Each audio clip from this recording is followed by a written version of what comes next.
Hello, I'm Esther Gitu. Welcome to Africa 54. Here's what's coming up. U.S. President Joe Biden calls for unity against Russian aggression during the memorial marking the 80th anniversary of D-Day. South African President Cyril Ramaphosa's African National Congress invites other political parties to form a national unity government. And in our entertainment report, Heather Maxwell brings the talented duo of drummer Tosin Aribisala and guitarist John Michael Lee in studio for a live performance. All this and much more coming up on today's Africa 54.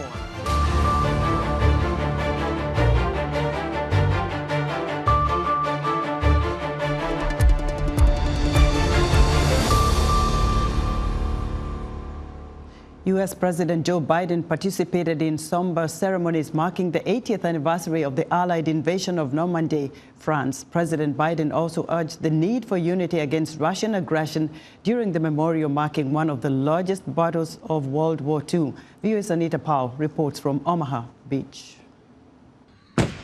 This is where 80 years ago, the first wave of 160,000 Allied troops stormed Normandy's beaches.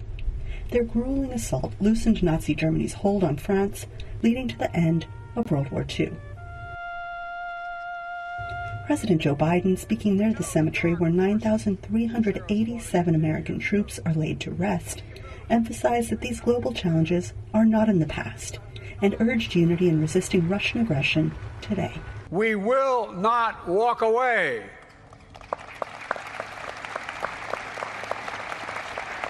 Because if we do, Ukraine will be subjugated, and it will not end there. Ukraine's neighbors will be threatened. All of Europe will be threatened. And make no mistake, the autocrats of the world are watching closely to see what happens in Ukraine, to see if we let this illegal aggression go unchecked. We cannot let that happen. To surrender to bullies, to bow down to dictators, is simply unthinkable. Prominent at the ceremony, a small, dwindling number of surviving veterans. On Thursday, French President Emmanuel Macron presented 11 of them, not one under the age of 98, with France's top distinction, the Legion of Honor. À l'été 1944, vous aviez 20 ans à peine, parfois moins. In the summer of 1944, you were barely 20 years old, maybe less. You had a family, friends, fiancé, a wife, sometimes children. You had dreams, plans, a future, and you left everything, crossed the ocean, and landed on the shores of France 8 decades ago. You left everything and took all the risks for our independence, for our freedom. We will not forget this. Thank you. What these once young men did, military experts say, is remarkable. This was the largest amphibious assault in history. Amphibious operations are probably the most difficult of all military operations because you have to build up combat power from zero. In other words, when the operation kicks off, you have no combat power ashore. You're facing an opponent who is dug in and likely expecting you, so you have to build up that combat power under very difficult circumstances and then push inland. World leaders and luminaries signaled their appreciation at Thursday's event. But for the French people, this is a special day. Recall how much the contribution and the U.S. engagement changed the fate of the continent at that time, and probably project some of the lessons of that we take from that engagement regarding the challenges we are facing today in Europe with the return of war in the continent due to Russia's aggression of Ukraine. But the price was steep, and paid with the most valuable treasure that any nation holds. It's brave youth. Anita Powell, VOA News, Omaha Beach, Normandy. South Africa's African National Congress is set to invite other political parties to form a national unity government, according to its leader, President Cyril Ramaphosa, after it lost its majority for the first time in the democratic era. The former liberation movement, once led by Nelson Mandela, has run South Africa since it swept to power in a 1994 election that marked the end of white minority rule. But it was punished for its checkered record in last week's vote. After a day-long meeting of the party's National Executive Committee in Johannesburg, Ramaphosa says the ANC has decided that a broad collaboration with other political forces is the best option to move their country forward. We have therefore agreed that we will invite political parties to form a government of national unity as the best option to move our country forward. The modalities of the government of national unity will take into account the conditions prevailing at this moment in our country's history. The purpose of the government of national unity must be first and foremost be to tackle the pressing issues that South Africans want to be addressed. South Africa's Democratic Alliance says the broad invitation made by the African National Congress to all parties to form part of a government of national unity complicated the matters. The United Nations General Assembly has elected Denmark, Greece, Pakistan, Panama and Somalia to the 15-member UN Security Council for 2-year terms starting on January 1st. The Security Council is the only UN body that can make legally binding decisions such as imposing sanctions and authorizing use of force. It has 5 permanent veto-wielding members: Britain, China, France, Russia and the United States. The remaining 10 members are elected, with 5 new members joining every year: Denmark, Greece, Pakistan, Panama and Somalia, who are all elected in uncontested states, will replace Ecuador, Japan, Malta, Switzerland and Mozambique. For more on the new UN Security Council members, I'm joined live from the United Kingdom by Dr. Abdi Fattah Tahir, a research fellow at the Department of Urban Studies and Planning at the University of Sheffield. Dr. Tahir, welcome to Africa 54. Thank you very much. Now, out of the 5 newly elected members, Somalia is the only African country. What is the significance of holding this position for Somalia and Africa? I think for Somalia, it's a moral support and a boost for a country emerging from a conflict more than 3 decades. And I think for the region as well, it's kind of it signifies a greater level of collaboration between the countries in East Africa. We've seen last year Somalia stepped aside for a candidature for the in Geneva. And this, again, Somalia is not being contested against by anyone in the region. So it shows a greater level of collaboration between these countries. And for the Africa, Somalia has become a member of this council. It definitely signifies a greater credibility to act on behalf of Africa, not on its own behalf. And it has done good in the past. It was there when UNEP, the United Nations Environmental Program, was,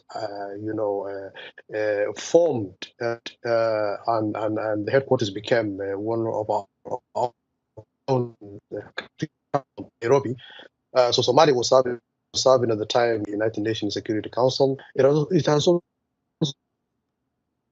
with several, key resolutions against the apartheid at the time, and the independence of Namibia as well, where the apartheid system was kind of Somalia advocated for the isolation of the apartheid government, and it has done quite well in that regard. So I think the responsibility now is on Somalia to kind of, field a very credible and strong, team to New York, so it represents the issues, quite fairly. And the team that is now serving is doing well, but it needs to be strengthened further. Hopefully it will be able to stabilize Somalia itself because of that position. But Dr. Abdi Fattah, what happens if one or more of those chosen to become members of the Security Council disagrees with those called legally binding decisions? The decisions will still remain binding, but I mean, one of the things that non-member state, non-permanent members of the Security Council can do is to garner the support of about nine votes out of the 15 in order to have a resolution passed. But if, for whatever reason, any of the permanent members kind of veto that or vote against that, then it becomes null and void. So it requires a lot of diplomatic maneuvering on the part of the non-permanent members of the council in order to have resolutions they support passed by the council. As long as these 5 major members are not against the resolution, then it's a binding one. But in any case, if that doesn't happen, then there is no other than diplomatic maneuvering. For the non-member, permanent members, there is nothing much they can do if they're opposed by the major ones. Dr. Tahir, we're going to leave it there for today. Thank you so much. Dr. Abdi Fattah Tahir is a research fellow at the Department of Urban Studies and Planning at the University of Sheffield, United Kingdom. Around 50 people, including several Americans, are on trial on Friday in the Democratic Republic of Congo over what the army says was an attempted coup on May 19th, according to a military justice official. The hearing is taking place in a military court inside the Dolo military prison in Kinshasa. An army spokesperson says the plot was allegedly led by Christian Malanga, a Congolese man who was a naturalized American and who was killed by security forces. The U.S. and Kenya have made a significant stride by establishing a climate and clean energy industrial partnership. This partnership, which prioritizes clean energy deployment and green industrialization, is a testament to Kenya's leadership in renewable energy and the U.S.'s commitment to follow suit. The partnership aims to steer both nations towards a new green trajectory, fostering sustainable and prosperous development. For a comprehensive perspective, VOA's Paul Ndiho interviewed Eric Granskog, founder and CEO of Milele Energy, a company actively investing in clean energy projects across sub-Saharan Africa. We cover all of Africa, developing, implementing, financing, and operating independent power projects. So we have a 25% stake of the Lake Turkana wind project in Kenya. That's the largest wind project in Africa. We're also working to expand that, adding both solar, wind, and battery storage for the green industrialization that President Ruto has been talking about. You and I had an interesting conversation. You talked about how Africa cannot industrialize without energy. What did you mean by that? Sure. So when there are big announcements made about data centers or the need to create jobs and leverage the renewable energy for green industrialization, everything is driven by electricity, right? Whether it's e-mobility, data centers, hospitals, anything that is you need to flip a switch on, you need the electricity. And a big issue is not just on the generation side, but on the transmission.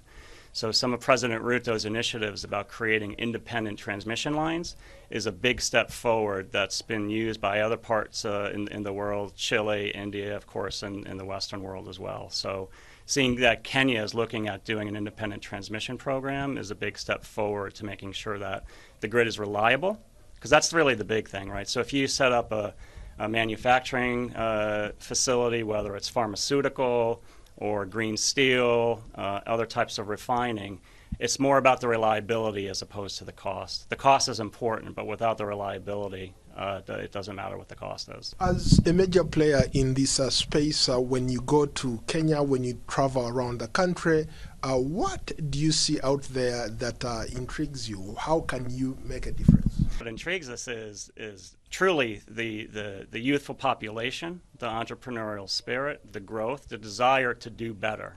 I think in Kenya and other parts of Africa as well, it's an extremely well-educated workforce, but underemployed.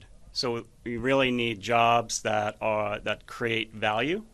So whether it's building, creating, refining, doing anything that's value additive, can be a big part of the opportunity. And it all revolves around energy. Every country that Sure. I can think of has issues with energy.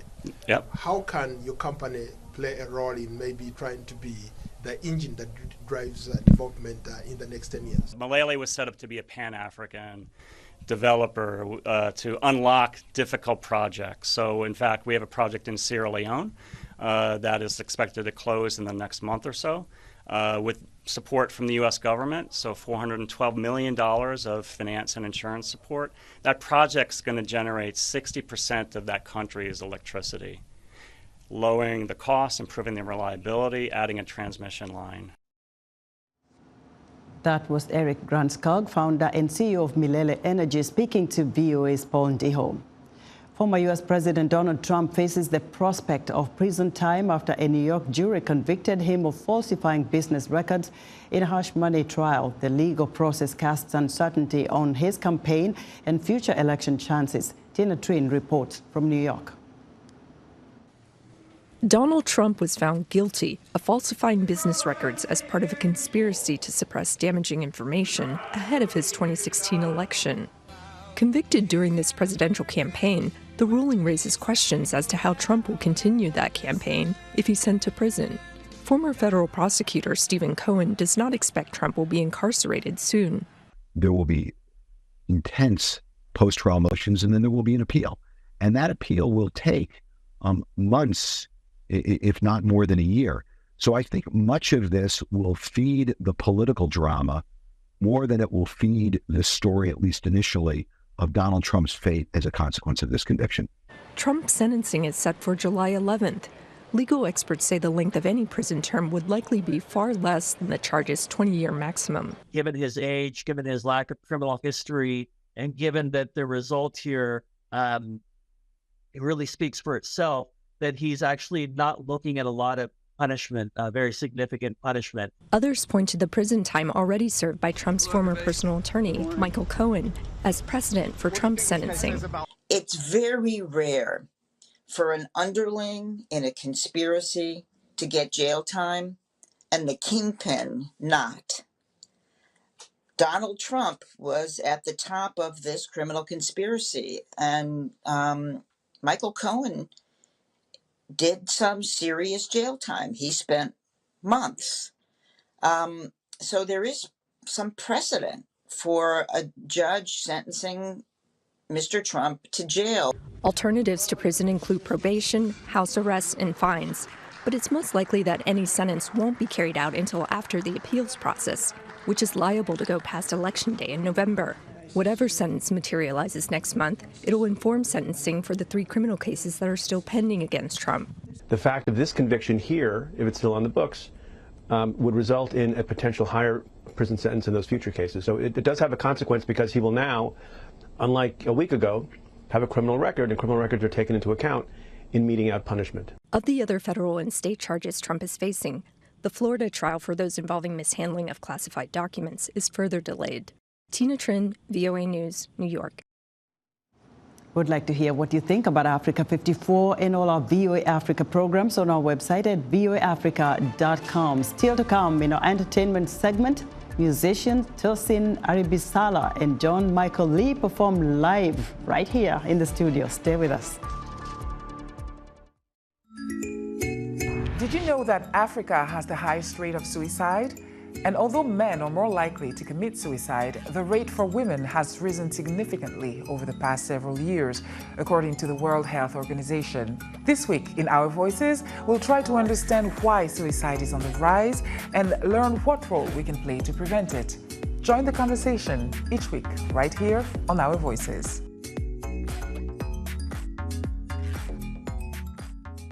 You're watching VOA's Red Carpet. My name is Jackson Vunganyi. Thank you so much for joining us each week right here on Red Carpet. We bring you the latest in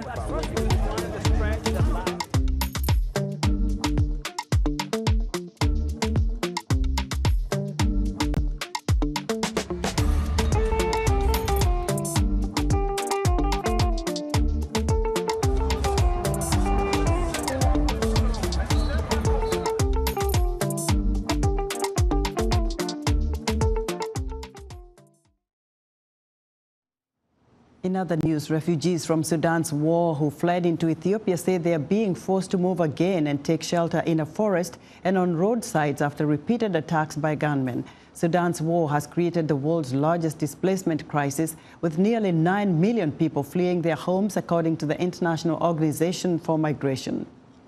And each June since the 1970s across the United States, musicians, fans, and industry professionals celebrate Black Music Month. It's an opportunity to highlight the contributions of Black artists at the center of American culture. Black Music Month was originally founded in 1979, and credit goes to Philadelphia soul pioneer Kenny Gamble of the famed Gamble and Huff music producing team, according to Naima Cochrane of the Black Music Action Coalition, an advocacy organization founded in June 2020 following a music industry blackout in response to the murder of George Floyd. This year, President Joe Biden will celebrate Black Music Month with a Juneteenth concert featuring Patti LaBelle, Gladys Knight, Charlie Wilson, Kirk Franklin, Anthony Hamilton, and Trombone Shorty, and others. It's time for Entertainment Report, and joining us now is Heather Maxwell, host of VOA's Music Time in Africa radio program, and she has with her a fabulous music duo. Hello, Heather. Hello, Esther. Hello, everyone. That is right. Tosin Aribisala and guitarist John Lee are here to perform live for us. Guys, welcome.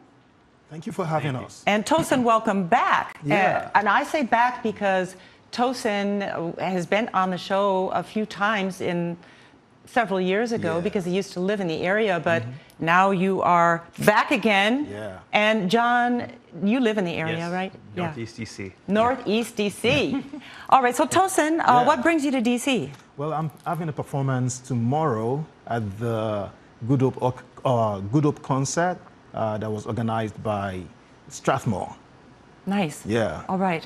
Is John going to perform with you? No, John has another gig somewhere you got else. another gig. Yeah. Busy guys. Yeah. All right, well, so what are you going to play for us now? We're going to play a song called Asiko. Yeah. And I call it Asiko Reloaded because I released it in 2018, but then I rearranged it and reloaded it with new, spiced it up a little bit. So we're going to do some of it. So it's on my new EP that just got released last week. And the title of the EP is?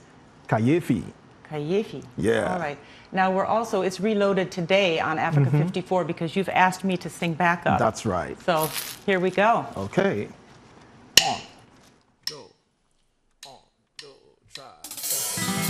Asiko, Asiko, Asiko ni gbogbo nǹkan. Asiko, Asiko, Asiko ni gbogbo nǹkan.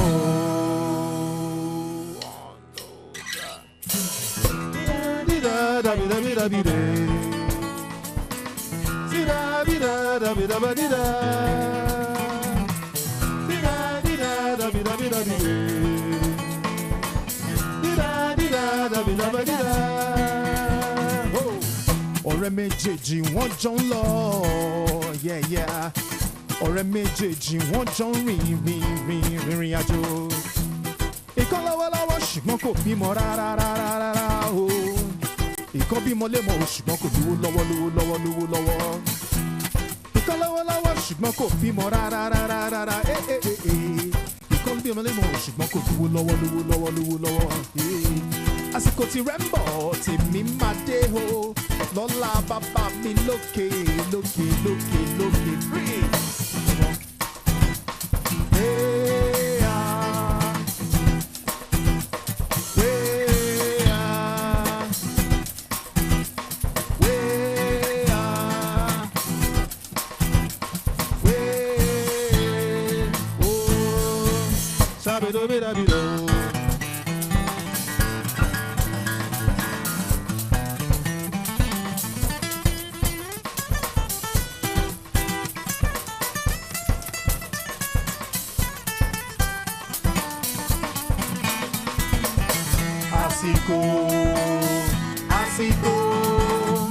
Asiko ni gbogbo nǹkan.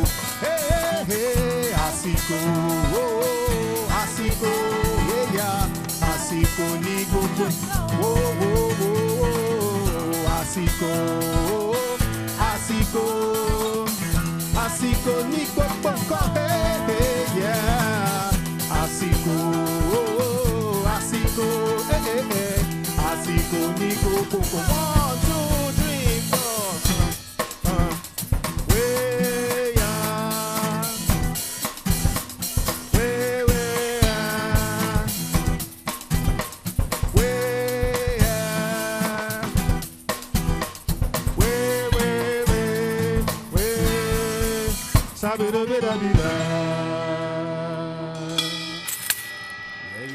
Nice, nice. I like that version. Thank you very much. Yeah, you sound great. Thanks. You always sound great, Tosin, but John, I've never heard you play, and your guitar skills are super. Have you played with him a lot? Oh, yes. Oh, yes. Back in the day. Yes. Back in the day. And we both taught together with Fatoumata Diawara. Oh, yes. Okay. 3 years in a row. Oh, wow. Yeah, she's going to be on tour soon, actually, in another, not in the U.S., but... That's right. So tell us, Tosin, a little bit more about what you're doing. You're going to go back to San Francisco after the gig? That's right. Yeah.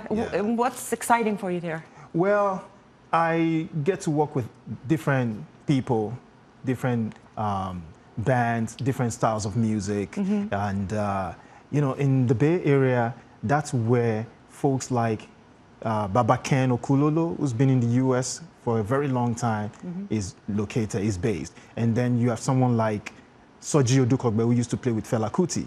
So those guys are there, and they are holding it down when it comes to Afrobeat and world music. So working with them is a special treat. Yeah, that's amazing. And you mentioned Afrobeat, and you're not saying Afrobeats. No, not Afrobeats. Those are different things. Two different things. Two different things. So what made you, and makes you still love traditional Afrobeat music, Nigerian music? And I know you do fusion and you create your own, you're a composer, but what keeps you in the tradition? Because for me, it's real. And I grew up in the era of the tradition, before Afrobeats. Afrobeats is new. Yeah. I can adapt to it, but for me, because of the way I started doing music, writing, arranging, playing natural sound of music, rather than creating music from some software or some new technology. So it makes me feel like, you know, I need to bring it out real, to make it folksy, artistic, and bohemian in every way. To, you know, very cultural approach. And where did you grow up in Nigeria? Lagos. Lagos. Yes. All right. All right. Well, thank you guys so much for coming on. I think maybe you'll escort us out in just a moment. Esther, that is it for us here in the entertainment side. Back to you, but Tosin's going to play. Tosin and John, let's just usher them out. And thank you very much. All right, be sure to join Heather Maxwell's Entertainment Report every Friday right here on Africa 54. We'll go back to our musicians in studio. We'll see you next week on Monday.